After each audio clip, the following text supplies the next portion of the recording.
ఎంతో శ్రమ కోర్చి దూర ప్రాంతాల నుంచి కూడా వచ్చారు జన్మదిన కార్యక్రమానికి.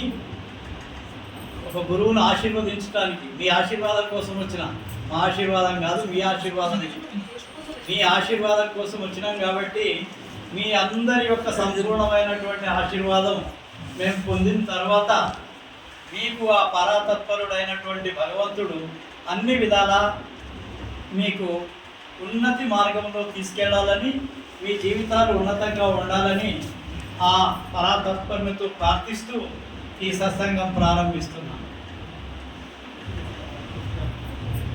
ఈరోజు జన్మదిన కార్యక్రమమే, కానీ ఇది ఎన్నో జన్మ అని చెప్పాలా, ఎన్నో జన్మ అని చెప్పాలి. నేను ఇంతకుముందు జన్మల్లో ఒక బౌద్ధునిగా ఉన్నా, ఒక జన్మలో ఒక శివాలయంలో శివుడి అర్చకుడిగా ఉన్నా, ఒక జన్మలో ఒక రైతుగా ఉన్నా, ఇంకా అనేకమైనటువంటి జన్మలు ఉన్నాయి. కానీ అన్ని జన్మల్లో కంటే కూడా పూర్తిగా ధ్యాన స్థితిలోకి వచ్చినటువంటి జన్మ ఇదే. ఇంతకుముందు జన్మలలో కొంతవరకు నేను పోయి మళ్ళా ఇంకో జన్మ తీసుకోవాల్సి వచ్చింది. బౌద్ధ ధర్మంలో ఉన్నప్పుడు నాగార్జున కొండలో ఉన్నా, ఆచార్య నాగార్జునుడి యొక్క దాంట్లో నేను నాగార్జున కొండలో ఒక బౌద్ధ భిక్షువుగా నేను అక్కడ ఉన్నట్ల నాకు ఆ ప్రాంతాన్ని దర్శించిన తర్వాత నాకు అర్థమైంది.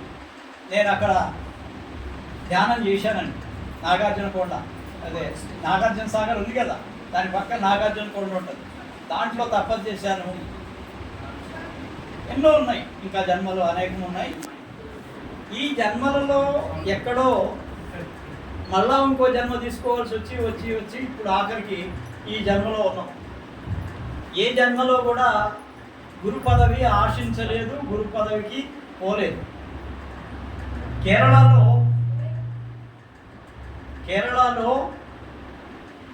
చెంగనూర్ అనే ఒక పెద్ద దేవాలయంలో, శివాలయంలో నేను అర్చకుడిగా ఉన్నప్పుడు నా పేరు పరమగురు. ఇది ఒకటి గుర్తుంది, పరమగురు నా పేరు. బౌద్ధుడిగా ఉన్నప్పుడు పేరు గుర్తులేదు నాకు, ఏ పేరుతోటి ఉన్నానో అప్పుడు నాకైతే తెలియదు. కానీ ఇదైతే గుర్తుంది, పరమగురు నాకు పేరు. అప్పుడు కూడా అర్చన చేస్తూ బ్రహ్మచారిగానే ఉన్నారు 2 జన్మలు. ఇక్కడ ఆచార్య నాగార్జున దగ్గర ఉన్నప్పుడు బ్రహ్మచారి, కేరళలో చెంగనూరులో శివాలయంలో ఉన్నప్పుడు కూడా బ్రహ్మచారిగానే ఉన్నాం. ఇప్పుడు ఈ జన్మకు వచ్చిన తర్వాత మా అమ్మగారు కోరి నన్ను పిలుచుకుంది. ఒక విచిత్రం, నేను ఎక్కడో ఉన్నటువంటి వాడిని మా తల్లి రోజు నేను గర్భంలో ఉన్నప్పుడు ప్రతిరోజు కూడా ధ్యానం చేసి గురువుగారికి, బ్రహ్మంగారు ఆమె ఆరాధ్య దైవం, బ్రహ్మంగారు ఆమె ఆరాధ్య దైవం ఇంట్లో పూజ చేస్తుండే. పూజ చేసి కొద్దిగా అన్నము చక్కెర కలుపుకొని దాంట్లో నెయ్యి వేసుకొని మొట్టమొదట గురువుకి ఆ ముద్ద ఇచ్చి తర్వాత ఆమె నోట్లో పెట్టుకొని నన్ను అన్నది. ఆ విధంగా ఆమె గర్భంలోకి నేను వచ్చినవాడిని.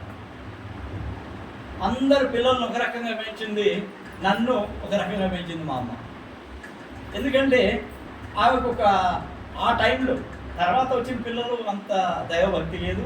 పైన ఉండే ఇంకా 2, మా అన్న మా అక్క, వాళ్ళకు కూడా దైవభక్తి లేదు. ఎప్పుడైతే బ్రహ్మంగారి యొక్క పూజ చేసి ఆమె గర్భంలో ఉన్నప్పుడు పవిత్రంగా ఆ గర్భాన్ని నిలుపుకొని కన్నదో, ఆ భావజాలం అంతా నాలో వచ్చేసింది. ఆమె కోరుకొని పిలుచుకున్నాను. ఎక్కడో ఉన్నవాడిని, ఆత్మను పిలుచుకొని ఆమె నాకు జన్మనిచ్చింది.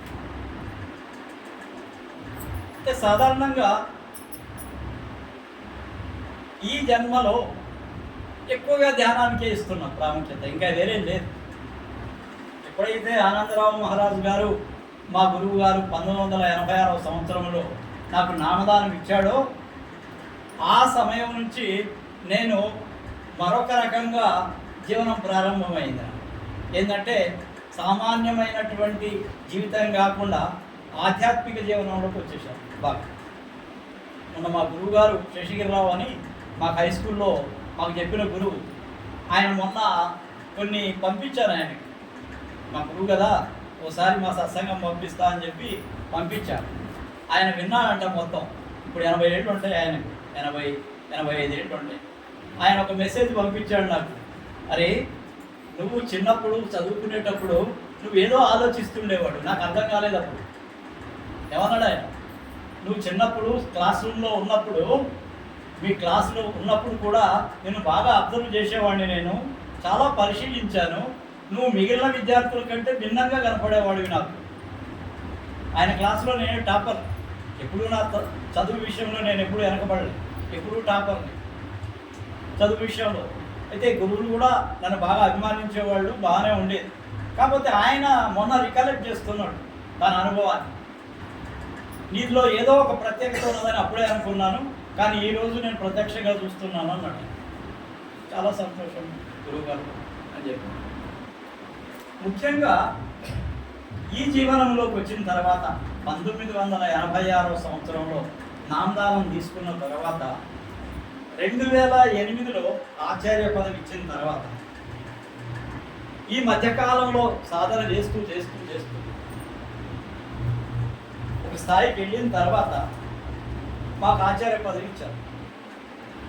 ఈ ఆచార్య పదవిని నేను ఎప్పుడు దుర్వినియోగం చేయలేదు, ఎప్పుడు కూడా దుర్వినియోగం చేయలేదు. ఎప్పుడు కూడా ధ్యానం చేసిన తర్వాతనే ఎవరికైనా ఆశీర్వాదం ఇచ్చేవాడు. ఇప్పుడైనా సాయంత్రం 7:30కి ఎందుకు పెట్టారనుకుంటున్నారు? మీ అందరికీ ఆశీర్వాదం ఇవ్వాలి అని అంటే నేను కనీసం 2 గంటలు ధ్యానం చేసిన తర్వాత మీకు ఆశీర్వాదం ఇస్తున్నాను. ఆ యొక్క ఆశీర్వాదం యొక్క ఫలితం మీకు చేరాలని, మీ జీవితాలు బాగుపడాలనే ఉద్దేశం. ఇప్పుడు మా జీవితంలో ఇంకా ఏం అవసరం లేదు మాకు. మా పిల్లలు బాగా సెటిల్ అయిపోయారు, మేము సంతోషంగా పెన్షన్ తోటి హ్యాపీగా ఉన్నాం. మాకు ఇక ఏమి కోరికలు లేవు. ఇప్పుడు ఒక దైవం గురించి ఎప్పుడు అదే ధ్యాసలో, అదే పందాలో నడుస్తున్నాం. ఏది ఇచ్చినా, ఎవరికి చేసినా నిస్వార్థంగా చేయాలి అనేదే మా ఉద్దేశం. ఒక ఆశీర్వాదం ఇచ్చామంటే మనసులో పూర్తిగా వాళ్ళకు బాగా కావాలనే ఉద్దేశంతో సంపూర్ణమైనటువంటి ఆశీర్వాదం ఇవ్వడం జరుగుతుంది. ఎప్పుడైతే ఈ సాయంత్రం ఆశీర్వాదం తీసుకుంటుంటారో వాళ్ళకు కొద్దిగా అన్నా సరే దాని ప్రభావం ఉంటుంది. ఎందుకు అంటే ఆ వేవ్స్ పనిచేస్తూ ఉంటాయి. ఎందుకంటే ధ్యానం 5 నుంచి 7 గంటల దాకా చేస్తాం కదా. 7 నుంచి మీకు కొద్దిగా టిఫిన్ చేసిన తర్వాత 7:30కి మీకు అవకాశం. 7:30 నుంచి 9 గంటల దాకా ఈ ధ్యానం యొక్క ప్రభావము అలల రూపంలో మీకు అందుతుంటుంది. ఎవరైతే ఫోన్ చేస్తారో, ఎవరైతే రాధాస్వామి చెప్తారో వాళ్ళందరికీ కూడా ఇచ్చేస్తున్నా. నేనేమి మిగిల్చుకోను. ఏం సేటు, నేనేమి ఉంచుకోవటం లే, నా దగ్గర మొత్తం ఇచ్చేస్తున్నా, నాకు అవసరం లేదు. నేను ఉంచుకొని ఏదో చేయాలనేది నాకు లేదు. నేను ఎప్పటిదప్పుడే ఇచ్చేస్తూ ఉన్నా. ప్రతిరోజు కూడా ధ్యానం యొక్క ఆ శక్తి ఏదైతే నాలోకి వస్తుందో ఆ శక్తిని అందరికీ పనిచేస్తుంది. పనిచేయటమే ధర్మం. ఉంచుకుంటే, లోపల దాచిపెట్టుకుంటే అది నా ఒక్కడికి పనిచేస్తుంది, పంచితే మీ అందరికీ పనిచేస్తుంది. అది కదా, పంచటమే. నా అంతటి నేను ఉంచుకోవటంలే, మీ అందరికీ పనిచేస్తున్నా. ఈ పంచటం వల్ల మీ జీవితాలు బాగుపడాలని, మీ యొక్క ఏమైనా కర్మలు ఉంటే తొలగిపోవాలని, మీకున్నటువంటి సమస్యలు, కష్టాలు, దుఃఖాలు, బాధలు ఏమన్నా ఉంటే వెళ్ళిపోవాలనే ధ్యానంతో మీకు ఆశీర్వాదం వేయటం జరుగుతుంది. ఏం చేసినా కానీ ఇప్పుడు చేసే ప్రతి పని కూడా పరుల కోసం, నా కోసం కాదు. వేదవ్యాసుడు 18 అష్టాదశ పురాణాలు రాశాడు. ఏమంటున్నా, ఆఖరిలో ఒక మాట అన్నాడు. 18 రకాల పురాణాలు రాసిన తర్వాత, 18 పురాణాలు రాసిన వేదవ్యాసుడు ఒక మాట అన్నాడు. ఏమన్నా అంటే, పరుల కోసమే నీ జీవితం అర్పణ చెయ్యి. ఏమన్నాడు? పరుల కోసమే నీ జీవితాన్ని అర్పణ చెయ్యి అని చెప్పి ఒక సందేశం ఇచ్చాడు. అప్పుడే శాంతి అవుతుందా? పరుల కోసం పనిచేస్తే ఏదైనా సరే నిస్వార్థంగా చేస్తే, ఆశించకుండా చేస్తే ఆ ఫలితం చాలా బాగా వెళ్ళిపోతుంది. పరోపకారం ఇదం శరీరం. మనం పునరపి జననం పునరపి మరణం, ఇదే ఎప్పుడైతే మనం పూర్తిగా ఈ ప్రపంచంతో సంబంధం పెట్టుకుంటామో ధ్యానం కుదరదు. ఈ భూమి యొక్క ఆకర్షణ లాగేస్తూ ఉంటుంది మిమ్మల్ని. అంతిమ దశలో మిమ్మల్ని పైకి పోనీయదు, కిందికి లాగేస్తూ ఉంటుంది. ధ్యానం ఎందుకు చేయాలి? ధ్యానం ఎందుకు చేయాలంటాం? ధ్యానం ఎందుకు చేయాలి అంటే జీవితం యొక్క ఆఖరి దశలో ఏ కోరికలు లేకుండా ఒక సుగంధం లాగా, ఒక పుష్పం నుంచి వెలువడేటువంటి సుగంధం లాగా పైకి వెళ్ళిపోయేటట్టుగా ఆ పరమార్థంలోకి వెళ్ళిపోవటానికి, ఆ పరమార్థంలోకి వెళ్ళిపోవడానికి చేసే ప్రయత్నం. ఆఖరికి మనం ఏం చేస్తామంటే ఇంత చేసి రోజు ధ్యానం చేసి చేసి చేసి ఆఖరికి కొడుకు రంగంలోనే ఆయన కావలించుకొని చచ్చిపోతాడు. ఏం కృష్ణ ఏమవుతాడు? మళ్ళా వచ్చి ఆ కొడుకు వాళ్ళకి సంబంధంలోనే అక్కడే తిరుగుతూ ఉంటాడు. ఇది ఎప్పుడైతే ధ్యానంలో ఉన్నత స్థాయికి వెళ్తామో ఆ ఉన్నత స్థాయిలోకి వెళ్ళినప్పుడు మళ్ళా కిందికి రావద్దు, మళ్ళా కిందికి వచ్చే అవకాశం ఇవ్వకూడదు. ఉంటారు వాళ్ళందరూ చూస్తూ ఉంటారు. నువ్వు చేసే ధ్యానం నువ్వు చేయాలి. నీ ధ్యానం పైకే ఉండాలి, కింద ఉండదు. అట్లా ఉంటేనే జన్మ సార్థకం, లేకపోతే మళ్ళా ఇంకో జన్మ తీసుకోవాలి. రాధాస్వామి సత్సంగము అసలు ముఖ్యమైనటువంటి ఉద్దేశం ఏంటంటే జన్మరాహిత్యం గురించే చెప్తుంది. ఇంకో మళ్ళా జన్మ తీసుకోవద్దా? ఎందుకు జన్మ పరంపరలు చేస్తున్నావు ఎన్ని సంవత్సరాలు ఇంకా దీంట్లో తిరుగుతావు? తిరగొద్దు. నువ్వు గురు మార్గం అనుసరించు, గురువుని అనుసరించు, లేకపోతే భగవంతుడిని అనుసరించు. భగవంతుడిని చూపించేది గురువు కాబట్టి గురువునే చూడమంట. మన సనాతన ధర్మం ఏం చెప్తుంది? గురువే ప్రధానమయ్యా. ఎందుకంటే భగవంతుడి యొక్క జాడలు తెలిపేది గురువే కాబట్టి గురువునే అనుసరించమంట. ఇంకోటి కూడా, ఏ గురువుని ఆశించాలా? జీవిత గురువుకి पूरा गुरु की पूज रे तेरे बल्ले की कमू, జీవిత గురుకి పూజ రే తెరే బల్లి की कम. ఇది రాధాస్వామి ఫిలాసఫీలో ముఖ్యమైన. అంటే పూర్తిగా అన్నీ విడిచిపెట్టినటువంటి, ఎప్పుడూ ధ్యానంలో ఉండేటువంటి పూర్ణ గురువుని పట్టుకో. అది కూడా జీవిత గురువుని పట్టుకో. చనిపోయిన గురువుతోటి ఏది కాదు. ఆయన ఆ లోకంలో ఎక్కడో ఉంటాడు, ఆయన స్థాయి వేరు, ఆయన వెళ్ళిపోతాడు. మళ్ళా ఇక్కడ చేస్తాడు అనేది లేదు. చేస్తే చెయ్యొచ్చు, కానీ అది మన యొక్క ప్రయత్నం మీద, వాళ్ళ యొక్క దయ మీద ఆధారపడి ఉంటుంది.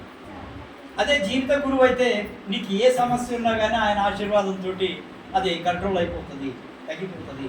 సమస్య ఉంటే సమస్య తీరుతుంది. జీవిత గురువులో ఎప్పుడు కూడా ప్రకాశం శబ్దం ఉంటుంది కదా. ఎందుకు చేయాలి గురువుకి అంటే ఎప్పుడు ప్రకాశం శబ్దంలోనే గురువు ఉంటాడు కాబట్టి ఆ లోపల ఉండేటువంటి ఆ శబ్దము ప్రకాశమే గురువుని. ఈ శరీరం కాదు, ఈ శరీరం గురువు కాదు. లోపలుండే ప్రకాశము శబ్దమే గురువు, వివేకము జ్ఞానమే గురువు. శబ్దము ఎప్పుడైతే లోపల ప్రకటమవుతుందో అది మొత్తం ప్రపంచం అంతా వ్యాపించి ఉన్నటువంటి శబ్దం. ఓంకార్ సే నికల్తే, త్రికుటిలో వచ్చిన తర్వాత ఓంకారం వినిపిస్తుంది. ఈ ఓంకారంతో ప్రపంచం మొత్తం కూడా ఉత్పన్నమైంది. ఇప్పుడు బిగ్ బ్యాంగ్ థియరీ చెప్తున్నారు, శబ్దం నుంచే ప్రపంచం ఏర్పడదని. శివుడు కూడా చెప్తాడు, శబ్దం నుంచే, ఓంకారం నుంచే ఈ ప్రపంచం ఏర్పడింది. క్రైస్తవులు కూడా చెప్తారు, ఆదిలో నేను శబ్దమునై ఉంటిని, ఆ శబ్దమై ప్రపంచం ఏర్పడింది. ఓల్డ్ టెస్టామెంట్లో మొట్టమొదటి వాక్యం అదే. ఇప్పుడు వీళ్ళు ముస్లిం సోదరులు వీళ్ళు అల్లా అల్లా అల్లా అంటుంటారు. అల్లా అంటే అక్కడ ప్రకాశం. నేను చెప్తున్నా, ప్రకాశము శబ్దము ఈ రెండు కాక ప్రపంచములో ఏ శక్తి లేదు. ఇదే భగవంతుడు, ఇదే పరమార్థము, ఇదే జ్ఞానము, ఇదే వివేకం. కాబట్టి మనం పట్టుకోవాల్సింది ఆ శబ్దాన్ని, ప్రకాశాన్ని. ధ్యానం చేస్తూ చేస్తూ ఉంటే ఇక్కడ చమక్మని మెరుస్తుంది కదా, ఆ చమక్మని మెరిచిందే ప్రకాశం. ఇంకా కొన్ని రోజులు అట్లా మెరుపు ఆగిపోతే అక్కడి నుంచి ఒక శబ్దం వినపడుతుంది. ఏదో 1-2 రోజులు చేసి నాకు శబ్దం రాలేదంటే రాదు. ఎన్నో రోజుల ప్రయత్నం, ఎన్నో జన్మల ప్రయత్నం, ఎంతో ఆశీర్వాదం కావాలో దానికి. నాకు దగ్గర 8-9 సంవత్సరాలు పట్టింది గట్టిగా లోపల ఆ శబ్దం వినడానికి.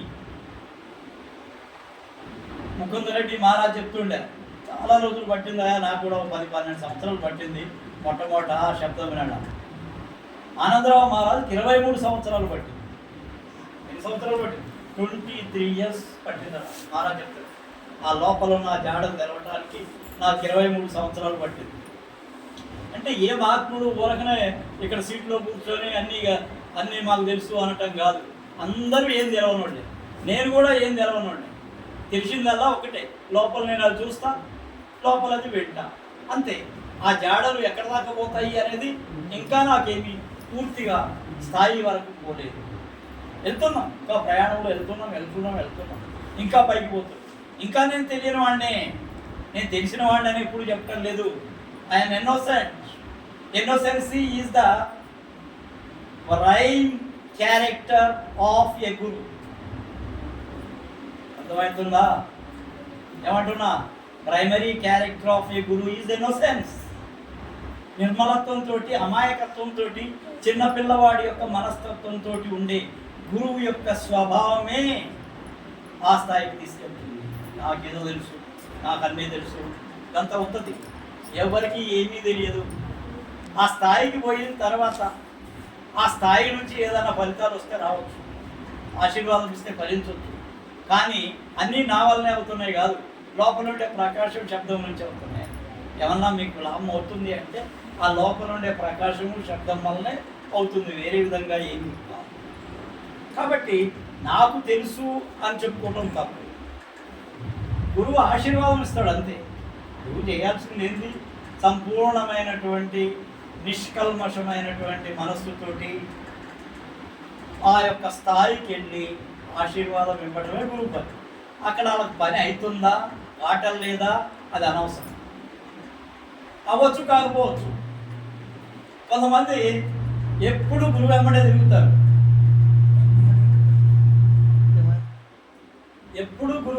తిరుగుతారు, నేను అడుగుతాను, పేర్లు చెప్పను కానీ కొంతమంది 20-25 సంవత్సరాల నుంచి ఇంకా మహారాజులు వెంబడి తిరుగుతానే ఉన్నారు కానీ ఏమీ సాధించలేదు మహారాజు అంటారు. అంటే నేనంట, అసలు మీరు దాన్ని అడిగారా ఎప్పుడన్నా గురువుని? మీరు మహారాజు వెంబడి తిరగటమే మీకు సరిపోయింది.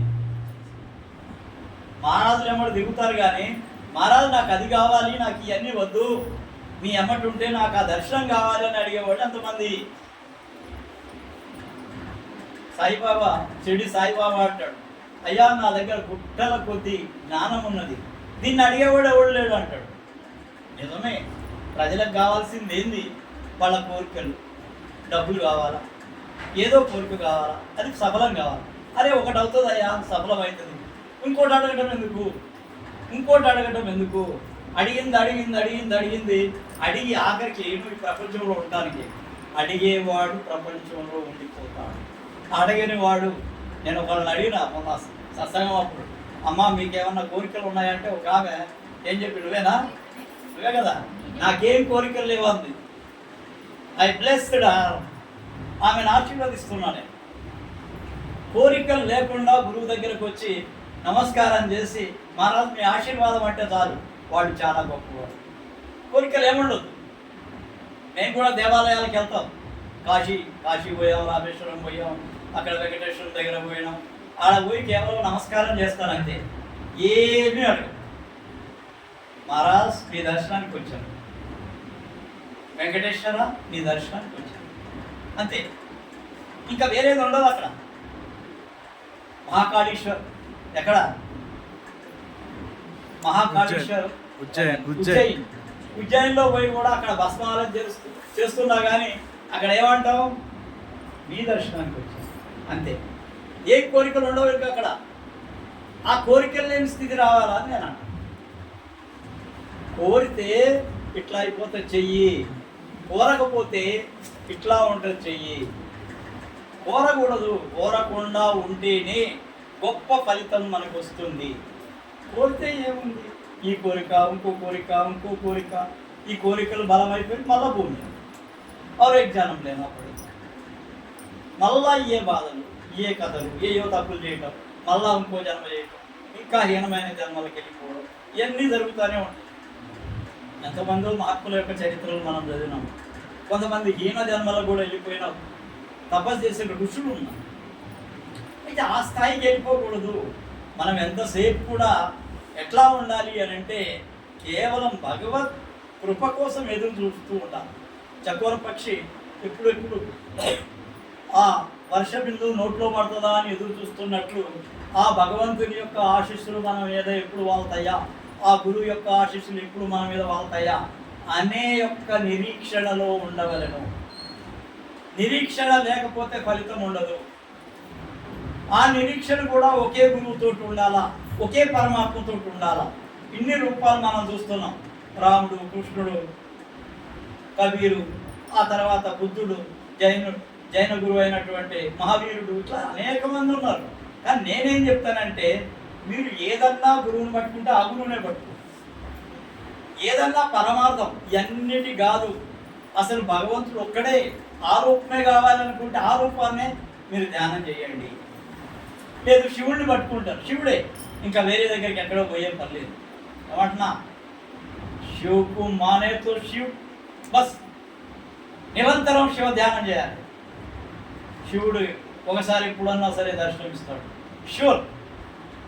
ఏమంటున్నా, శివుడి యొక్క పూజ కనుక కరెక్ట్గా నిష్ఠతోటి కనుక చేసినట్లయితే ఇంకా వేరే రూపాలు కనుక నీలోకి రాకుండా కేవలం శివరూపమే కనుక ఉంటే శివుడు తప్పకుండా ఒక మండలం రోజుల్లో నీకు ఏదో రూపంలో దర్శనమిస్తాడు.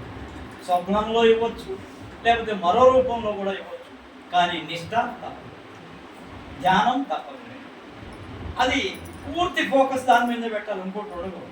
ఎట్లాంటప్పుడు తప్పకుండా దర్శనాలు అయితే ఈ దర్శనం అయింది కదా, నేను చాలా పైకి వెళ్ళిపోయాను, దట్ ఈస్ రా.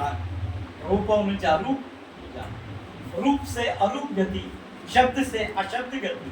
ఇదంతా రాధాస్వామి ఫిలాసఫీ. ఏమంటారు, శబ్దం వింటూ వింటూ వింటూ శబ్దం లేనటువంటి స్థితిలోకి వెళ్ళి రూపాన్ని చూస్తూ చూస్తూ చూస్తూ నిరాకార రూపంలోకి వెళ్ళిపో. ఇదే రాధాస్వామి.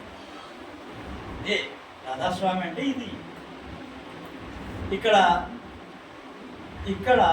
నడక ముఖ్యం. ఏంటి, మాటలు ముఖ్యం కాదు. Practice is important. ఎంత నువ్వు పర్ఫెక్ట్గా నడిస్తే అంత ఫలితం ఉంటుంది. అన్ని కష్టాలు వస్తాయి, కష్టాలు రాదనేది కాదు. ఎవరైతే సత్యమైన మార్గంలో ప్రయాణం చేస్తూ ఉంటారో వాళ్ళకి తప్పకుండా కష్టాలు వస్తాయి. పరీక్షలు ఉంటాయి, పరీక్షల్లో గెలవాలి కదా. మీరు 10th క్లాస్ పరీక్ష రాస్తారు, ఒకటే రోజు పోయి క్లాసులకి అటెండ్ కాకుండా పోయి పేపర్ మీద ఏమైనా పెడతారా? పాస్ అవుతారా? ఏం జ్ఞాని, ఎంత కష్టపడాలయా? మ్యాథ్స్ చాలా కష్టంగా ఉంటుంది, సైన్స్ కష్టం ఉంటుంది, ఇంగ్లీష్ కష్టంగా ఉంటుంది. ఇవన్నీ స్టడీ చేసి చేసి చేసి అప్పుడు పరీక్ష రాస్తేనే పాస్ అవుతుంది. మరి ఏం చేయకుండా నేను పాస్ కావాలని అడగటం కూడా కరెక్ట్ కాదు కదా. పరీక్ష పాస్ కావటానికి చాలా శ్రమ అవసరం. ఇక్కడ కూడా శ్రమే. ఇక్కడ కూడా శ్రమ లేకుండా ఫలితం రాదు, వచ్చినా నిలవదు. శ్రమ లేకుండా వచ్చే ఫలితం నిలవదు. శ్రమతో కష్టపడి మీరు ధ్యానం చేస్తూ చేస్తూ ఉంటే మీకు ఆ ఫలితం తప్పకుండా వస్తుంది. అని చెప్పాను కదా, నిష్ఠ ముఖ్యం. అన్ని తప్పులు చేసి రోజు దేవుడా అంటే మాత్రం దేవుడు కరుణించడు. ఎంత మౌనంగా ఉంటే అంత బలం అవుతుంది మనస్సు. ఎక్కడ మౌనంలో ఉంటే మనస్సు బలమవుతుంది. ఏందో తెలుసా, మెదడులో ఉండేటువంటి ఆలోచన తరంగాలు ఆగిపోతే మొత్తం శక్తి అంతా కూడా తీసుకుపోయి అక్కడ పెడతానికి ఛాన్స్ ఉంది, భూమధ్యంలో పెడతానికి ఛాన్స్ ఉంది. ఎందుకు వికలమవుతుంది మనస్సు అని అంటే నీకు అనేకమైనటువంటి ఆలోచనలు వచ్చి డిస్టర్బ్ చేసుకుంటుంది. ఆ డిస్టర్బ్ చేయకుండా ఉండాలంటే ఏం చేయాలి? నిరంతరం అక్కడి అంటే ఈ ప్రపంచంతో నిశ్శబ్దం అయిపోతుంది. నిశ్శబ్దంలో ఉండేటువంటి బలం మరొక దాంట్లో లేదు. నువ్వు ఎన్ని ఉపన్యాసాలు ఇచ్చినా దాంట్లో నిశ్శబ్దం అంటే ఏంది? మౌనంగా ఉండి అనేకమైనటువంటి ఆలోచనలతో ఉండటం మౌనంగా. మౌనము అనేది ఏంది? లోపల ఆలోచన లేనటువంటి స్థితి మౌనం. రమణ మహర్షి అదే కదా చెప్పేది. ఏమంటాడు? మౌనంగా ఉండండి అంటే ఆలోచించమని కాదు, లోపల మాట్లాడుకుంటూ ఉంటాం. ఏంది? మనసుతోటే మాట్లాడుకుంటుంటాం. మనసుతోటి మాట్లాడుకుంటే ఏమైపోతుంది? ఇక్కడ నుంచి చలనం వెళ్ళిపోతుంది. అది పైకి కిందికి పక్కకి అసలు కనపడకుండా ధ్యానం కాదు. కాబట్టి మనం ఎప్పుడూ కూడా ఆ ధ్యాన స్థితిలోనే ఉండటానికి ప్రయత్నం చేస్తే మీ జీవిత లక్ష్యం నెరవేరుతుంది. మీ జీవిత లక్ష్యం ఏమనుకుంటున్నారు? కోటీశ్వరుడు కావటం కాదు, జన్మరాహిత్యం కావడం. ఇంకో జన్మ తీసుకోకుండా మళ్ళా హాయిగా పరమాత్మలో కలిసిపో. ఈ గాలిలో నువ్వే, ఆ చెట్టులో నువ్వే, ఆ పుట్టలో నువ్వే, ఆ పుట్టలో నువ్వే, ఆ జంతువులో నువ్వే, సర్వము నువ్వే. ఆ అఖండ స్థితి అనేది వస్తుంది. ఆ అఖండ స్థితిలో ఉన్నప్పుడు ఇంకా జన్మేంది? జన్మలేదు. జన్మల అవసరం లేదు, ఆగిపోతాయి జన్మలు అంతటితో. జన్మలు ఆగిపోవడమే కావాలి మనకి. ఎన్ని రోజులు పడదాం ఈ బాధలు? ఎన్ని రోజులు ఇదంతా కథ మనది?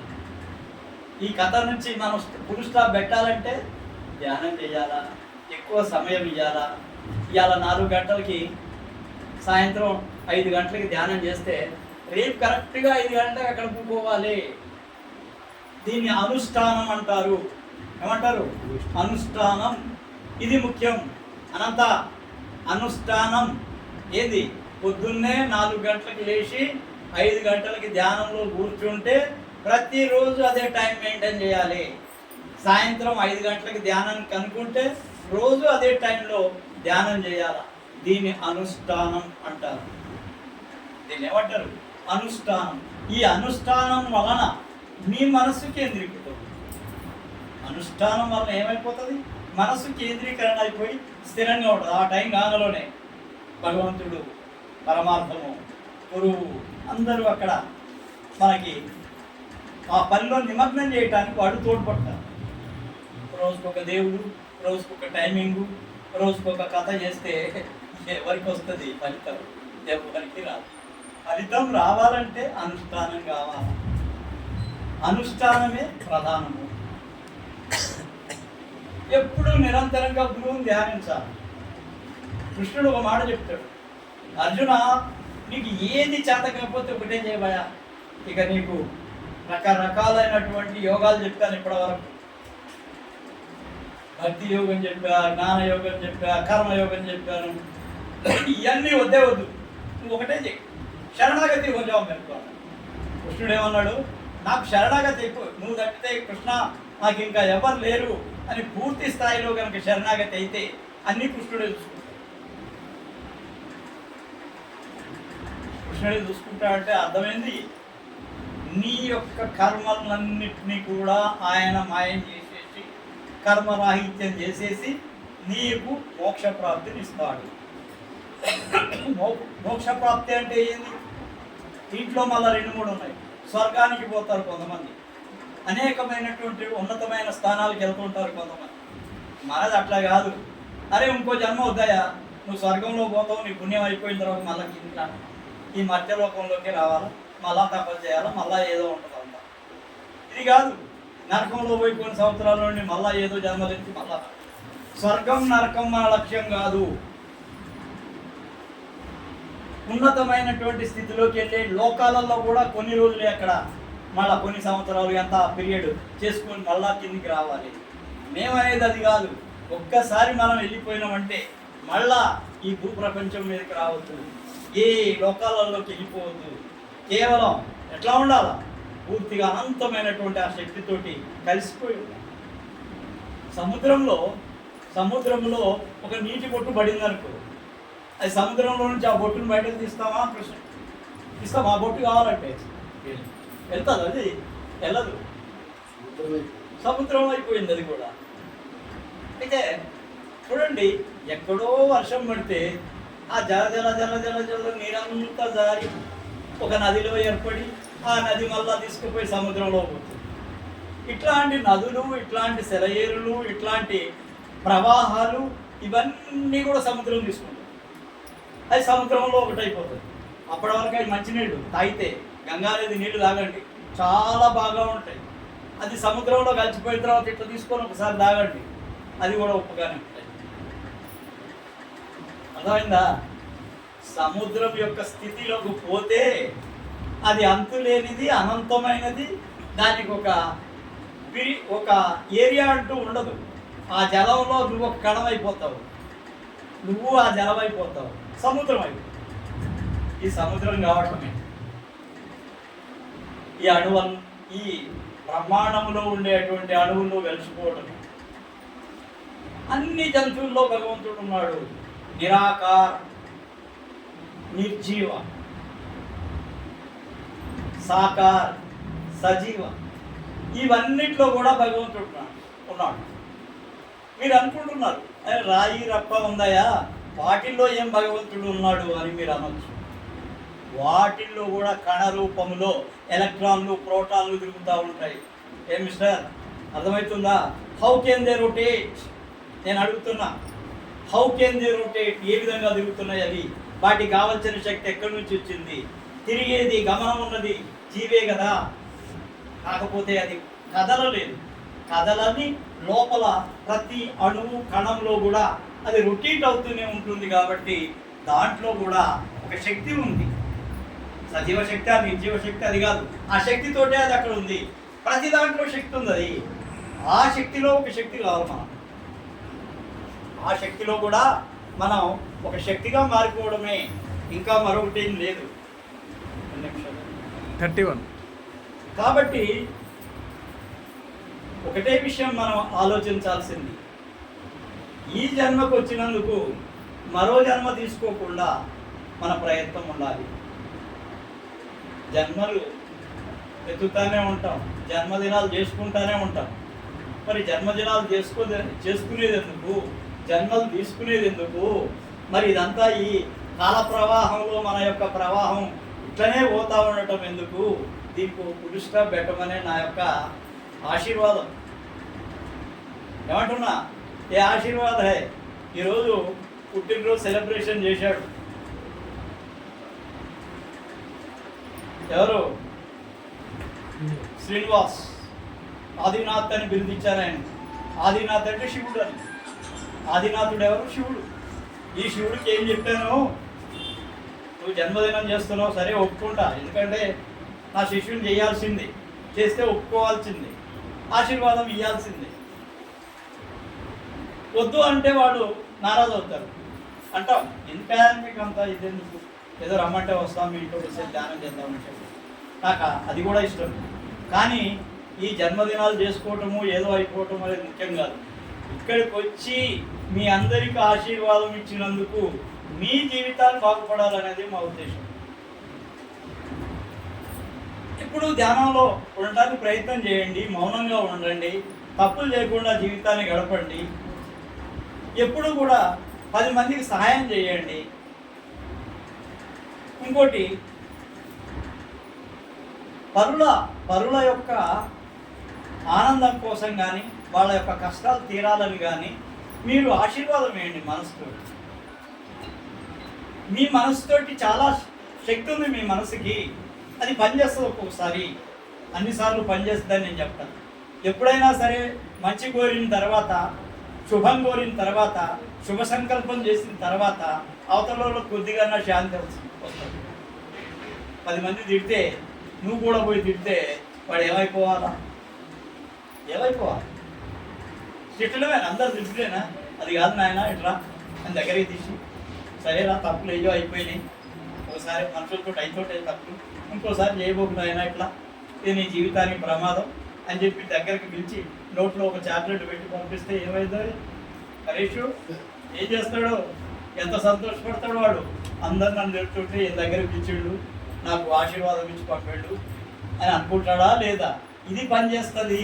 వాడిని తిడితే పని చేయడు, వాడు తింటే ఒగ్గడు, వాడు ఇంకా అట్లనే ఖరాబ్ అయిపోతాడు. వాడిని పిలిచి ఆశీర్వాదం ఇచ్చి ఒక చాక్లెట్ నోట్లో పెట్టినాయన అంటే లేదు నాయన అని చెప్పినప్పుడు అది తెలుస్తుంది. కాబట్టి మీరందరికీ కూడా మా హృదయపూర్వక ఆశీర్వాదం.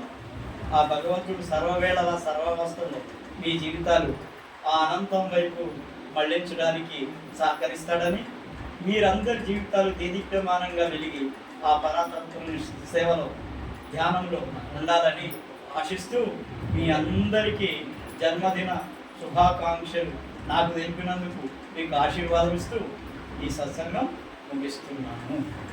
రాధాస్వామి రాధాస్వామి రాధాస్వామి.